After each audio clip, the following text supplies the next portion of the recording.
Canada के Vancouver में भारतीय कॉन्सुलेट के बाहर खालिस्तानियों का प्रदर्शन पूरी तरह से फ्लॉप हो गया और खालिस्तानियों ने लोगों को प्रदर्शन में पहुंचने के लिए भारी भरकम पैसा दिया था, जिसके बाद भी 50 से ज्यादा लोग प्रदर्शन में शामिल नहीं हुए। लोगों के प्रदर्शन से दूरी बनाने से साफ है कि कनाडा में खालिस्तानियों की ताकत कम हो रही है।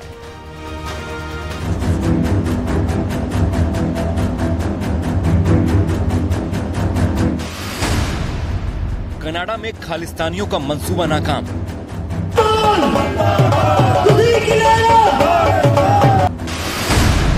भारत के खिलाफ प्लान फ्लॉप।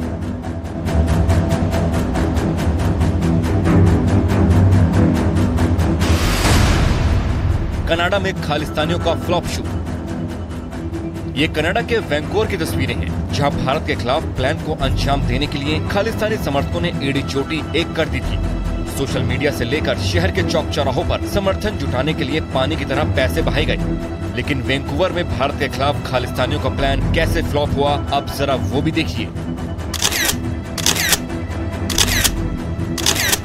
खालिस्तानियों ने कनाडा के वैंकूवर में भारतीय कॉन्सुलेट के बाहर भारत के खिलाफ बड़ा प्रोटेस्ट बुलाया था, लेकिन इस प्रोटेस्ट में कितने खालिस्तानी समर्थक पहुंचे वो भी देख लीजिए। सारे तामझाम के बावजूद इंडियन कॉन्सुलेट की बिल्डिंग के सामने खालिस्तानी समर्थक प्रदर्शन के लिए मुश्किल से 30 समर्थक भी जुटा नहीं पाए और प्रोटेस्ट का ये प्लान पूरी तरीके से फेल हो गया। इस प्रोटेस्ट के लिए खालिस्तानियों ने बड़ी तैयारी की थी। वैंकूवर में भारतीय कॉन्सुलेट के बाहर इस प्रोटेस्ट को लेकर कड़ी सुरक्षा लगाई गई थी, लेकिन मुट्ठी भर खालिस्तानी समर्थकों के पहुंचने पर पूरा प्रदर्शन फ्लॉप हो गया। अब जरा ये देखिए कि कनाडा में भारत के खिलाफ खालिस्तानियों को भड़काने के लिए पाकिस्तान की ओर से कैसे प्लान बनाया गया था। भारत के खिलाफ खालिस्तानियों को भड़काने के लिए पाकिस्तान से 30 से ज्यादा सोशल मीडिया के प्लेटफॉर्म का इस्तेमाल हो रहा है। पूरी दुनिया में सोशल मीडिया के 30 से ज्यादा प्लेटफॉर्म के जरिए माहौल खराब करने की कोशिश कर रही है पाकिस्तान की खुफिया एजेंसी ISI। सोशल मीडिया पर इन तमाम प्लेटफॉर्म पर एजेंडा पाकिस्तान से चल रहा है। भारतीय एजेंसियां 30 से ज्यादा सोशल मीडिया प्लेटफॉर्म पर नजर रख रही हैं। कनाडा में बैठे खालिस्तानी समर्थक और आतंकी भारत के खिलाफ इस प्रदर्शन को पूरे कनाडा में रह रहे सिखों से जोड़कर दिखाने की कोशिश कर रहे हैं, लेकिन हकीकत यह है कि कनाडा के सिख समुदाय में के ग्रुप यानी मुट्ठी भर खालिस्तानी समर्थकों के खिलाफ गुस्सा है। कनाडा में कुल 250 गुरुद्वारे हैं, जिसमें सिर्फ 30 गुरुद्वारों में खालिस्तानी आतंकियों का दबदबा है। यानी कनाडा के गुरुद्वारों का खालिस्तानी आतंकियों को समर्थन का दावा पूरी तरीके से गलत है। यही नहीं, कनाडा में सिख समुदाय की कुल आबादी करीब 7.5 लाख है, लेकिन सूत्रों के मुताबिक कनाडा में खालिस्तान के समर्थकों की गिनती 10,000 से ज्यादा नहीं है। इनमें भी केवल 5,000 ऐसे हैं जो खालिस्तानी आतंकियों के कट्टर समर्थक हैं।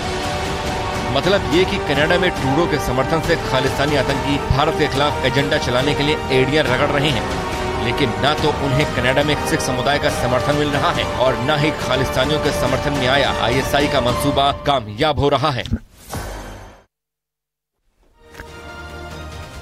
कनाडा में बैठे खालिस्तानी आतंकियों की फंडिंग पर बड़ा पर्दाफाश हुआ और इसका पाकिस्तान कनेक्शन भी सामने आया। सूत्रों के मुताबिक ड्रोन के जरिए पंजाब में ड्रग्स सप्लाई होती है और इससे होने वाली कमाई का हिस्सा कनाडा में बैठे आतंकियों तक जाता है। इसी पैसे के दम पर खालिस्तानी आतंकी कनाडा में भी नशे का कारोबार बढ़ा रहे हैं।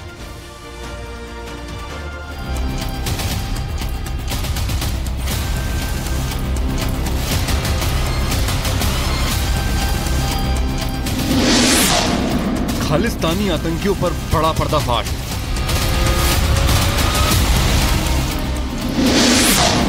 ड्रग्स के कारोबार से खालिस्तानियों को फंडिंग।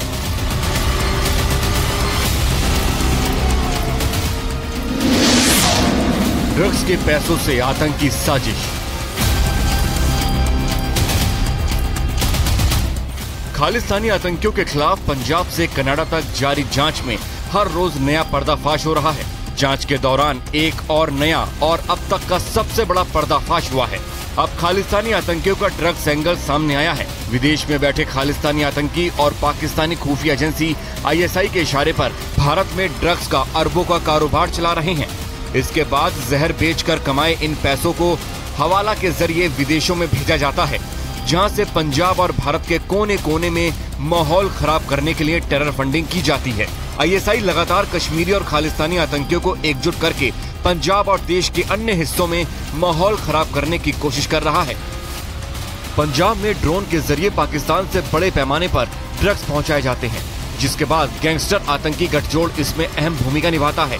जांच में ये बात भी सामने आई है कि इस ड्रग्स को बेचने के बाद उसमें से एक बड़ा हिस्सा कनाडा में बैठे खालिस्तानी आतंकवादियों तक जाता है। कनाडा में बैठे खालिस्तानी आतंकी अपने नशीले पदार्थ का कारोबार वहां भी बढ़ा रहे हैं। ड्रग्स और जबरन वसूली से कमाए गए पैसे से अब ये खालिस्तानी आतंकी कनाडा की राजनीति में अपने कदम आगे बढ़ा रहे हैं। इसी राजनीति के चलते साल 2022 में कनाडा के एक बड़े नेता रिपु दमन सिंह मलिक की हत्या कर दी गई थी। हत्या का आरोप खालिस्तान आतंकी हरदीप सिंह निज्जर पर लगा था। वहीं कनाडा सरकार ने तमाम सबूत होने के बावजूद हरदीप सिंह निज्जर के खिलाफ कोई कार्रवाई नहीं की थी। साल 2016 के बाद पंजाब में सिखों हिंदुओं की टारगेट किलिंग खालिस्तानी आतंकी हरदीप सिंह निज्जर और उसके सहयोगियों की करतूत थी। कनाडा में अपने बढ़ते दबदबे से उत्साहित आतंकवादी अपराधी गठजोड़ ने विदेश में मौजूद अल्पसंख्यक हिंदुओं को खुलेआम डराना और उनके मंदिरों को नुकसान पहुंचाना शुरू कर दिया। यही नहीं, कनाडा में हिंदुओं को देश छोड़ने की धमकी दी जा रही है। हिंदुओं पर हो रहे अत्याचार पर कनाडा सरकार की ये चुप्पी बताती है कि मानवाधिकार को नापने के लिए उसके दो अलग अलग पैमाने हैं। जहां पंजाब में छोटे छोटे मुद्दों पर भी कनाडा सरकार मजबूती के साथ आवाज उठाता है, तो वहीं कनाडा में चल रहे आतंकवादी अपराधी गठजोड़ पर उसकी चुप्पी बहुत सारे सवाल खड़े करती है।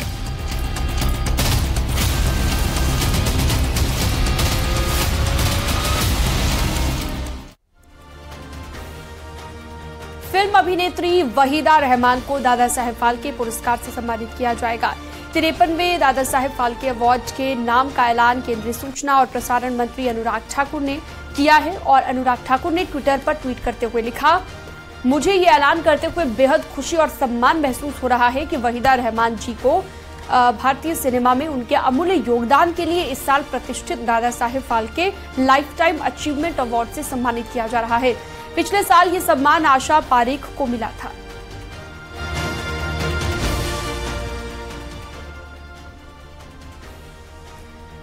जनता को गुणवत्तापूर्ण स्वास्थ्य सेवाओं का लाभ पहुंचाने के लिहाज से यूपी देश का नंबर 1 राज्य बना है। अन्य राज्यों की तुलना में आयुष्मान भारत डिजिटल मिशन में यूपी नंबर 1 है, जिसे लेकर नेशनल हेल्थ अथॉरिटी ने यूपी स्वास्थ्य विभाग को सम्मानित किया।